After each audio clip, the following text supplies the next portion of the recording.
자, 들리시죠? 저는 들리세요? 예. 자, 뭐 다시 설명드리겠습니다. 그 제4강 성경 족보에 대한 고찰 같은 제목으로 이어서 진행을 하도록 하겠습니다. 일단 이제 그 내용 중에 챕터 두 번째가 되는데요. 성경 족보의 특징과 기능. 성경 족보가 그 성경적으로 어떤 그 이제 그 특징 역할을 하는가 하는 내용이 되겠는데요. 성경에 나오는 족보는 대부분 서론이 있다 그랬습니다. 서론. 그러니까 창세기 대표적인 그 족보가 창세기 5장 1절인데 아담 자손의 계보가 이러하니라 하면서 10대를 말씀했고, 그 마태복음 1장 1절 아브라함과 다윗의 자손 세계라, 이것이 또 서론이 되거든요. 그러니까 이 서론이라는 거는 그냥 간략한 얘기가 아니라 선포이자 또 그 서론에 모든 것이 압축되어 있다. 제가 미리 이렇게 적어놨는데 이사야서 46장 10절 말씀 보면 처음부터 종말을 고했다 그랬거든요. 그러니까 하나님의 역사는 처음, 그 시작이 또 끝이고 처음이 또 종말이다. 대표적으로 인자의 마음은 노아 때 같다.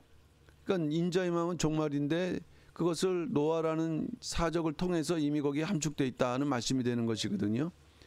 우리가 신구약 성경을 보게 되면 창세기 1장 1절이 태초 하나님이 천지를 창조하시니라, 이것이 사실 서론이자 창세기 서론이자 성경 전체의 서론인 것처럼, 그러면서 거기에 모든 것이 함축되어 있는, 이거 참 성경은 놀라운 말씀이 되겠는데요.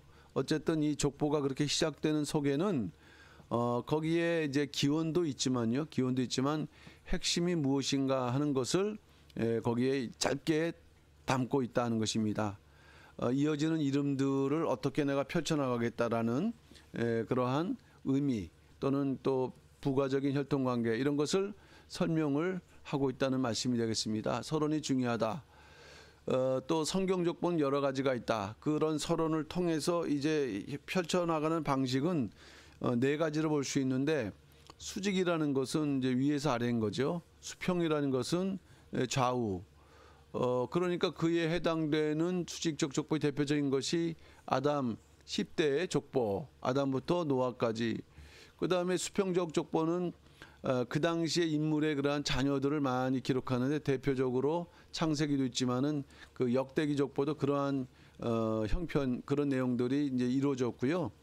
그리고 또 상향식 족보, 하향식 족보, 이거는 향이라고 하는 면에서 볼 때는 그 위를 향한다, 또 밑을 향한다, 뭔가 어떤 역동감이 느껴지는 형식, 수직적인 의미면서도 좀 더 입체적이고 발전적인 그것의 대표적인 족보. 상향식이라는 걸 위로 거슬러 올라가거든요. 거슬러 올라간다. 누가복음 3장의 족보죠. 그 현재 인물을 강조하기 위해서 예수 그리스도, 그 이상 하면서 누구예요? 하나님. 그러므로 인해서 하나님과 예수님이 하나이시구나라는 것을 이제 강조하는 식이 있고요. 그 다음에 또 하향식, 밑으로 내려가는 족보는 그 위에 그 위대한 그 믿음의 인물의 혈통성, 정통성을 따라서 조상으로 내려왔는데, 이 인물이 바로 이 인물의 후손이구나라는 이제 그러한 면에서 뭔가 그 이제 설명을 하는 그런 족보가 되겠거든요. 자, 그러면은 우리가 이러한 족보의 그 면에서 한번 성경적인 족보가 그 세상 족보와 달리 그러면은 어떤 특징이 있는가, 특이한 점이 있는가 하는 것을 살펴볼 때, 특이한 점, 절대로 위조가 없다. 왜 이런 말이 필요하냐면, 그 세상 족보는 뭔가 목적을 향해서 그 위조할 수 있다, 뭔가 왜곡할 수 있다는 말씀이죠. 특권과 명예를 누리기 위한 목적이 있기 때문이죠. 그러나 성경의 목적은 예수 그리스도의 오시는 길을 증거하는 데 있어요. 그러니까 이거는 뭐 위조할 필요도 없고 있는 그대로, 그러면서도 살아계신 하나님의 감동으로 기록하신 그런 책이다라는 말씀이 되겠고, 두 번째는 중단이 없다. 절대로 중단이 없다. 우리나라 볼 때 2조 500년이라 했지 않습니까? 2조 500년은 사실은 15대라고 할 때 1대를 30대로 하면은 30년으로 하면 한 450년 나오지 않습니까? 2조 500년이니까 그보다 더 긴 대수인데, 그런데 끊어졌어요. 예, 이 역사 속에서 그렇게 500년, 1000년 이상 뭐 계속 한 혈통으로 이어온 없습니다. 그 혈통이. 또 그렇게 기록돼 있다 할지라도 그것이 순수 혈통인지 알 수가 없는 거죠. 그렇지만 성경의 족보는 그렇지 않다. 성경의 족보는 아담부터 예수 그리스도까지 기록의 생략은 있었어도 결코 중단된 없이 예수 그리스도가 사실은 그 아담의 후손으로 오신 게 아니라 성령의 이제 성령의 잉태로 오셨으니까 사실은 어떤 그런 형식을 취한 거지 뭐 사람의 후손은 아니지 않습니까? 그렇지만 그런 시대까지 오실 때 결코 중단됨이 없다라는 면에서 이 성경 족보의 특징이고요. 그 다음에 우리가 기능을 살펴보게 되면은 이 성경 족보는 그 인물의 조상, 그 다음에 직계 혈통, 그 흐름을 모아다 보면은 이게 전체적으로 모아지면서 이제 시작부터 끝 예수 그리스도까지의 모든 흐름을 설명하게 되는데 그 중에 그 이제 혈통 관계만을 그냥 그 이름의 나열로서 기록한 게 아니라 아까도 말씀드렸어요. 요 이름의 나열 가운데 뭔가 이 인물에 대한 그 또 설명을 크게 하다 보면은 뭔가 스토리가 되는 거 아니겠어요? 그러니까 우리로 하여금 성경의 족보라는 것을 알지 못하게 하는 것이 바로 이 사이사이에 기록되어 있는 많은 기록들이 바로 이제 이제 스토리가 되는데 바로 그것이 어떻게 보면 이제 족보의 그런 부가적인 내용이라는 것이죠. 그렇지만 왜 이러한 부분들이 생략하기도 하고 또 이런 부분이 중간중간 이렇게 설명하면서 이루어졌는가? 그것은 그 각자 인물의 그 역사적 사실을 기록하는 데 있지 않다. 사실을 기록하지 않고 역사적인 사실을 통해서 하나님의 구속 경륜을 밝히는 데 있다. 하나님의 구속 경륜을 밝히는 데 있다. 그래서 그 족보는 또 어떤 기능을 하고 있냐면은 이 소속과 신분을 밝혀준다. 지파나 신분. 그 당시에 이 족보가 이렇게 입증이 되지 않으면은요 인정받을 수 없었고 제사장 같은 사람은 직분도 행할 수가 없었다는 것이죠. 그러니까 결국 이것이 이제 확대가 되면은 어쨌든 이 언약 백성이냐 아니냐라는 것을 입증해 주는 게 그 당시 족보였고 또 이게 오늘날 우리에게는 또 그것이 이제 생명책 말씀드렸던 대로 생명책에 기록되느냐 하는 부분이 되는데 어쨌든 이처럼 성경에서 족보는 대단히 중요하죠. 그 자기의 족보를 소홀히 여기는 사람은 자기의 그 근거를 부정하는 사람과도 다를 바가 없어요. 마찬가지로 성경의 족보에 대해서 잘 알지 못하고 소홀히 하는 사람은 결국 성경에 나타난 하나님의 뜻을 올바로 알지 못함으로 인해서 그 올바른 길을 갈 수 없다. 그러니까 그런 면에서 그 시선 박윤신 목사님께서 그 구속사 시리즈를 집필하시면서 이 족보로 이렇게 그 성경의 그 구속 경륜을 열어가는 거는 참 너무나도 놀라운 일이 아닐 수가 없습니다. 그러면 큰 이제 세 번째 챕터로서 성경 족보와 구속사의 관계, 성경 족보와 구속사의 관계.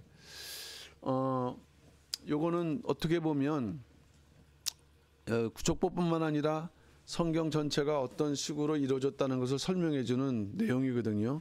제가 설명드렸지만은 이 구속사 시리즈 혹은 성경의 어떤 메시지를 우리가 이해함에 있어서 알아야 될 키워드는 세 가지로 말씀드렸지 않습니까? 구속사, 언약, 그 다음에 이제 족보라고 이제 말씀드렸는데 어쨌든 이 족보를 이렇게 통해서 구속사가 이렇게 밝혀진다고 할 때 이 이제 족보와 구속사를 비교해 볼 때 어떤 중요한 의미가 담겨져 있는가 하는 것입니다. 자, 성경 족보 성경 족보는 구속사의 압축판이다. 이 구속사라는 게 뭘까요? 구속사, 창조, 타락, 그 다음에 회복과 종말. 여기 이제 예수 그리스도의 구속의 회복이죠. 십자가. 이것이 일관되게 이루어지는 역사거든요. 종말을 향해서. 자, 이 역사가 함축되어 있다. 어쨌든 하나님은 이제 인간을 구원하겠다. 그런 어떤 계획을 계속 이제 말씀하시는데, 놀랍게도 이 족보 속에 그러한 하나님의 구속 역사가 압축되어 있으면서 이 족보가 이제 시대에 기록되면서도 이것이 똑같지 않고 점진적으로 발전적으로 뭔가 이렇게 이정표 역할을 하고 있다. 이렇게 말씀드릴 수가 있겠습니다. 성경의 구속사의 비밀한 경륜을 핵심적으로 압축한 거. 그러니까 이 압축을 풀면요. 압축을 풀면은 전체가 나오는 그런 원리가 있지 않습니까? 그러니까 족보는 압축되어 있는데 그걸 풀다 보면은, 그 내용을 알다 보면은 거기서 구속사가 발견되는 거예요. 방향과 어떤 목적지를 발견할 수가 있게 된다는 것입니다. 성경의 각각 족보들, 그거는 각각의 역할을 해요. 이게 전체적으로 이것이 종합이 되면서 이 구속사의 진수가 밝혀진다. 그러니까 하나만 갖고서 설명을 하면 안 되죠.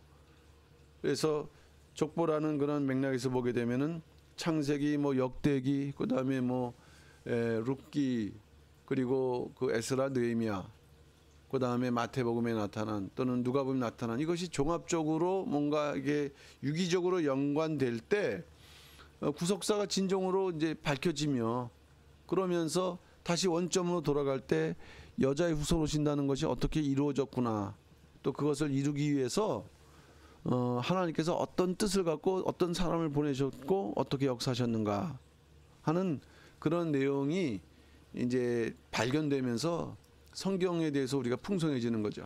그래서 성도들은, 우리 목회자뿐만 아니라 성도님들은 예수 그리스도의 족보를 깊이 연구하자. 그러니까 우리가 처음부터 연구할 필요 없습니다. 이미 이렇게 선구자적으로서 시선 박윤수 목사님께서 이런 이제 그 유적을 남기셨으니까 그것을 따라가시면서 그걸 기본 삼아서 공부하시다 보면 큰 도움이 되실 줄로 믿고, 어쨌든 예수 그리스도를 중심한 구속사의 진수를 우리가 깨닫자 하는 내용이 되겠습니다. 그리고 두 번째로 볼 때 그 성경 족보와 구속사의 관계에 어떠한 관계가 있는가 할 때, 이 족보는 언약자손의 흐름을 이제 보여주는데, 이제 그 구속사의 흐름이 언약자손의 흐름이죠.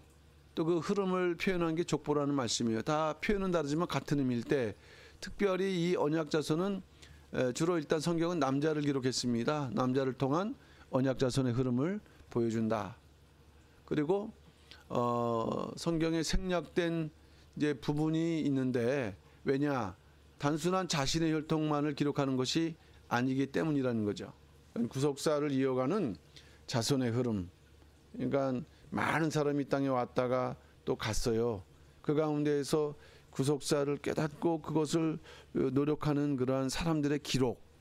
근데 그것이 또한 족보이면서 또 그 기록을 통해서 우리도 그 길을 가야 된다라는 또 메시지가 거기에 담겨져 있는 것입니다.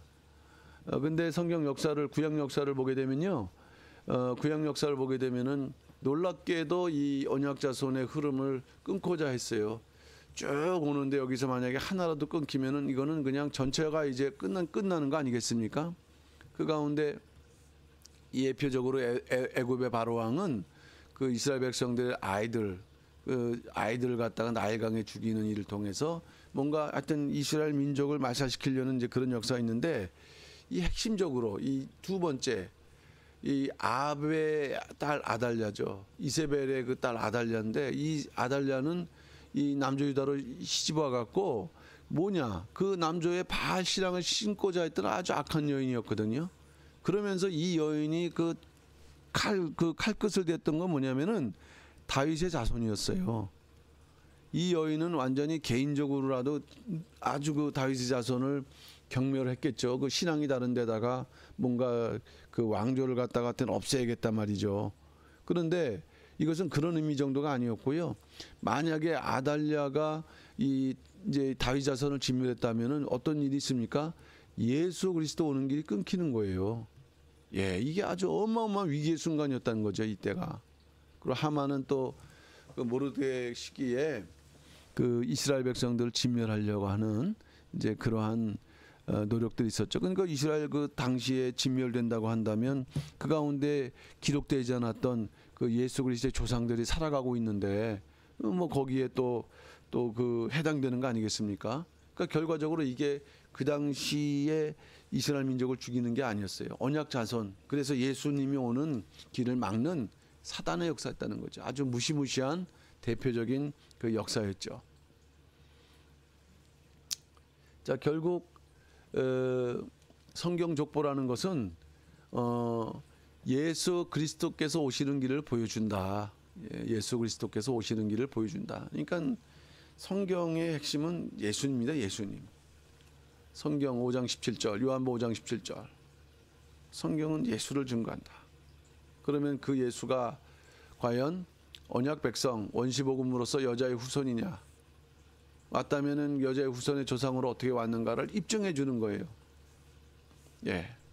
그러니까 그 계통을 압축적으로 이렇게 보여주고 있고, 그래서 예수 그리스도를 통해서 다시 구원 역사가 펼쳐지는 그것을 하나님께서는 거의 아담 이후에 예수님까지 이 4,000년간의 기간 동안에 그 역사를 하여튼 부단하게 지키시고 또 역사하시고 간섭하시면서 그 언약 자손의 흐름을 지켜오셨다.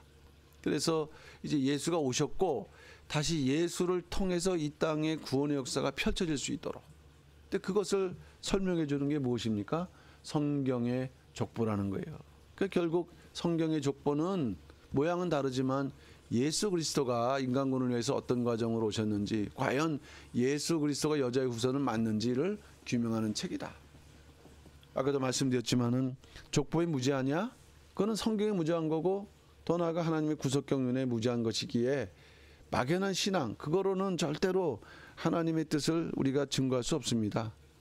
그래서 그런 면에서 이 족보만은 아니죠.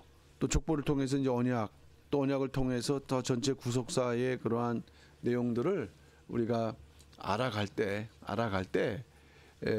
진정한 신앙의 그 지혜를 얻고 올바른 신앙생활을 할 수 있게 된다는 말씀이 되겠습니다. 그러면은 이제 족보는요. 족보는 족보는 이름의 기록인데 어떤 의미가 있을까 하는 것입니다. 성경 족보와 이름이라 했습니다. 성경 족보와 이름. 네 번째, 이름은 족보를 구성하는 가장 중요한 요소다. 그건 사람은 이름이라고 하고 하나님은 성으로 하거든요. 하나님도 그 역사, 그 구성조에 따라서 이름을 이렇게 다르게 표현하시는 것처럼 이름. 그러면 그게 단순한 이름이냐? 아닙니다. 이게 엄청난 의미를 담고 있고, 특별히 창세기 족보에서 시선 박유신 목사님께서 그것을 입증을 하셨어요. 그 이름을 통해서 그 생애, 그 당시의 시대를 갖다가 이렇게 펼쳐나가는, 그게 바로 또 성경이 기록되어 있는 원칙이다. 자, 족보에 많은 이름이 기록되어 있는데 일단은 그 이름 속에 한 사람의 일생이 짧게 압축되어 있다. 그 사람이 그렇게 살았던가 아니면은 그렇게 살아야 되는데 살지 못했다든가, 두 가지 의미를 다 포함할 수 있지만 그것이 가능한 것은 성령이 영감으로 되어 있기 때문이에요. 그러니까 결국 이름의 나열은 일생의 나열이다. 일생의 나열은 역사가 되는데 구원의 역사, 구속사가 된다. 이게 바로 성경 족보의 비밀이고, 하나님께서 족보를 통해서 이 구속사를 표현하는 이유가 바로 그런 이유가 있다는 거예요. 그러니까 우리가 몰라서 그렇지 이름을 펼쳐가다 보게 되면 생애가 나온 거 아니겠어요? 그 뜻이 나오는 거예요. 그러니까 그것이 이제 구속 역사가 된다 이 말씀. 그걸 다시 압축하면은 이제 족보. 그래서 마태복음 1장 그 짧은 내용에 뭐가 들어가 있습니까? 아브라함부터 예수 그리스도까지 엄청난 그러한 생애가 나와 있는데, 이거를 펼치다 보니까는 이 구속사 시리즈에는 3권에서 5권이라는 어마어마한 분량으로 이게 정리되는 거 아니겠어요? 족보에는 구속사와 구속사 단계 하나님 구속경륜, 이거를 우리가 알고자 하는 거예요. 초림과 재림으로 이루어지는 하나님 구속경륜. 알기 위해서 이 족보, 이걸 피해서는 절대로 이 성경의 역사를 알 수 없다는 것입니다. 자, 이름을 좀 더 설명하면은, 이름은 존재를 나타낸다 그랬어요. 존재. 그러니까 이름을 없앤다는 말, 존재를 없앤다는 말, 동일한 의미니까, 짧지만 그 사람이 이름이 기록되지 못한 사람도 있지 않습니까? 그러니까 이름이 기록됐다. 그러면 성경의 원칙으로는 그 이름의 뜻을 통해서 그 사람의 생애, 그 사람의 존재, 이런 것을 이제 보여주는 것인데, 일제 때 창씨계 명했습니다. 그거는 사실 뭐 이름 바꾼다고 해서 우리가 죽고 그런 건 아니지만 정신, 존재를 말살시키는 그 의도였어요. 상투 자르고 이름을 바꾸고 하니 그냥 그 순응한 사람들은 그냥 일본이 되는 거예요. 그냥 노예처럼.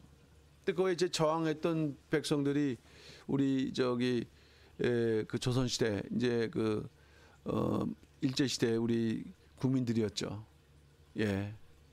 이름이 중요하다. 두 번째, 이름은 인격을 나타낸다 그랬습니다. 이름, 인격. 인격이라는 거, 우리가 다 인격이 있는데요. 사람으로서 자격, 성품.